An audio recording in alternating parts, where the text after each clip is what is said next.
into a den of lions and my flesh ripped to shreds until my blood flows. Is that what you want?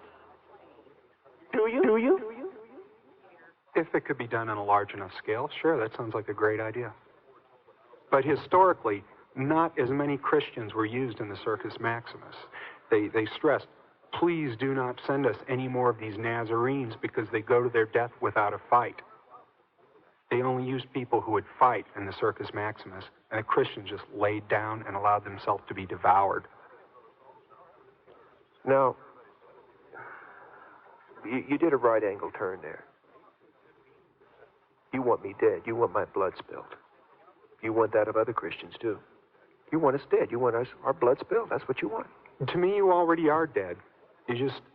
Don't give me double talk. Don't give me double talk. You said you wanted me dead. You wanted my blood spilled. Well? Well, I said, in the best of all possible worlds, ideally, that would be fine. Ideally, if you could, you would throw me into an arena to be shredded by lions. And ideally, if you could, you would do the same to me. No, sir, I would not. And you know I would not. I know no such thing. I remember the Inquisition. Sir, I remember what's happened in the past. Sir. The church has done more Holocaust than Nazi Germany in the short 12 years. Let's apologize for Hitler now. Let's make sure we apologize for Der Fuhrer. I knew you'd get around to apologizing for Hitler, sooner or later. Was that an apology? That was an analogy.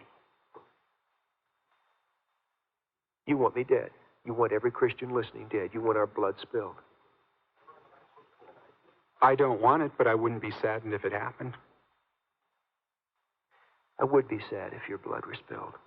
First of all, because I would know that you went through to a Christless eternity to be tormented with Abraxas day and night.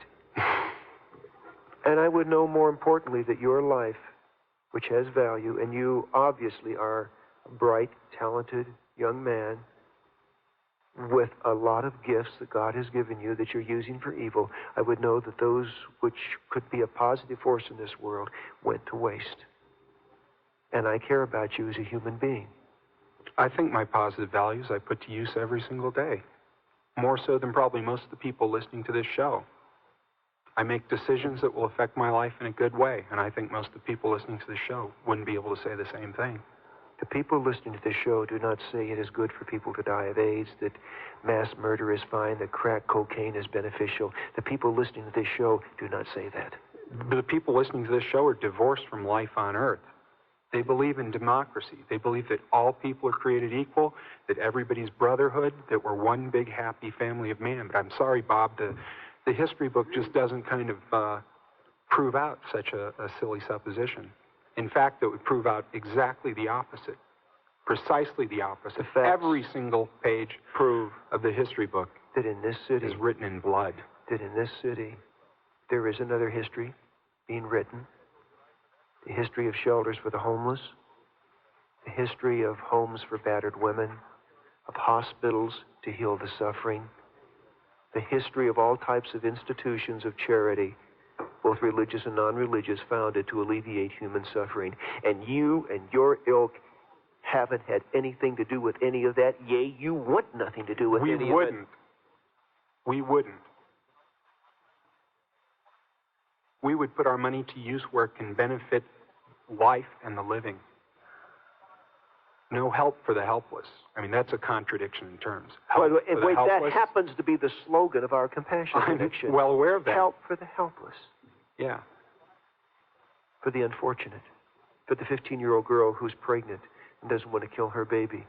For the teenager on drugs, selling her body on the streets.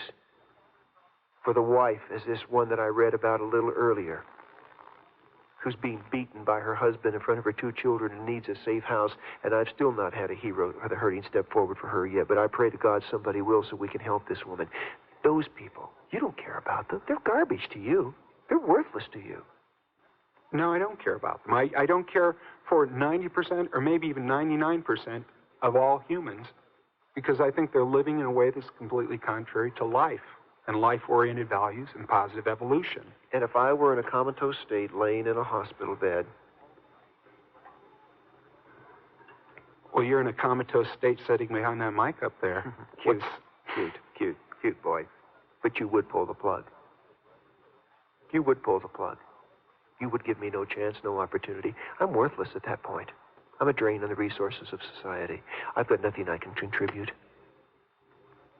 And those who are born with Down syndrome, what would you do with them? Oh, I see you're rolling your eyes. That expression was worth 1,000 words. The Down syndrome child? What do you want to do with them? I would do what people have done in Africa for centuries and centuries. When they have a baby set them alone out in the woods for the wild animals to come and tear to pieces? Yes. So they could benefit some organic life at some level. That is my love. You would take... My love is for life and not for individual dysfunctional units of life. You know what Mr. Hitler did in the Third Reich. I mean, you are aware of the fact that Jews were considered subhuman. They were the vermin of the earth, and they were the ones worthy of being set out in the woods to be ripped to pieces, only they were put in crematoriums. You're obsessed with Hitler, aren't you? You keep coming back to it. No, you are, sir. You are. You're the fascist. I told you I don't use fascist in any political sense. I use it in an organic sense, the complete opposite of what you represent. Judeo-Christian tolerance carried to this absurd extreme, liberal humanism, democracy. Well, if you don't want democracy, what do you want? I would like to see a police state based on social Darwinism. A dictatorship. Yes.